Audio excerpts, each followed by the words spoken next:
কিছু কিছু লোক সুন্দর সুন্দর পোস্ট দেন।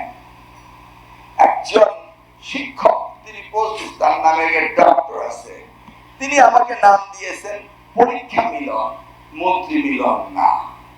আমার নাম হচ্ছে পরীক্ষা মিলন। ডক্টর সাহেব, আপনি যে পিএইচডি করেছেন বিনা পরীক্ষা নিয়ে করেছেন। আজকে উন্নত বিশ্বে যে নতুন পদ্ধতিতে লেখাপড়া করা হয়, প্রজেক্ট সিস্টেমে করা হয়, পরীক্ষা ছাড়া কি হয়? কি বলতে চাচ্ছেন? শিক্ষার মান উন্নয়ন করতেই হবে, কিন্তু পরীক্ষা পেতে রেখে পরীক্ষা ছাড়া কি সার্টিফিকেট হয়? আমি আস্তে আস্তে দেখতে পাচ্ছি অনেক গুণীজনে এমন সব মন্তব্য করে, বিভ্রান্ত করা, মানে ভাবতে ইচ্ছে হয় যে আসলে বাংলাদেশে এত বেশি পিএইচডি হয়েছে, সেই পিএইচডি গুলো আমাদের খতিয়ে দেখতে হবে। বুঝতে পারছেন তো? একটা ছোট্ট গল্পই করে ফেলি। এক ভদ্রলোক ঘোড়া নিয়ে বেড়াচ্ছিল, তো দেখলো একটা সাইন লেখা, এদিকে গেলে পিএইচডি কিনতে পাওয়া যায়।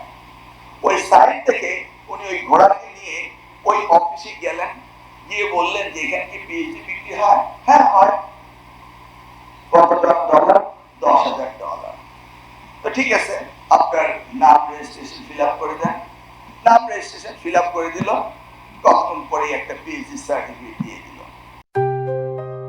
JBS holdings limited. খুব খুশি হয়ে গেল, পিএইচডি সার্টিফিকেট নিয়ে গেলেন $10,000। তিনি সেই পিএইচডি সার্টিফিকেট নিয়ে খুব খুশিতে ফেরত আসছেন। হঠাৎ করে চিন্তা করলেন, বিকাল বেলা ঘোড়া নিয়ে বেড়াতে বেরিয়েছিলাম, ওই ঘোড়ার কারণেই তো পিএইচডিটা পেলাম। ঘোড়াটা না থাকলে আমি ঘুরতেও যেতাম না, পিএইচডিটা পেতাম না।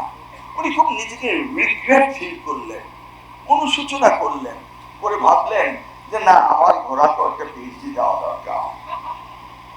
উনি আবার ঘোড়াটা ঘুরিয়ে সেখানে গেলেন, গিয়ে বললেন এই নেন $10,000, এই নেন আমার ঘোড়ার আইডি, আমার ঘোড়াকে একটা পিএইচডি দেন। প্রতি উত্তরে বলল, আমরা ঘোড়াকে দেই না, আমরা গাধাকে দেই। বুঝতে পেরেছেন তো?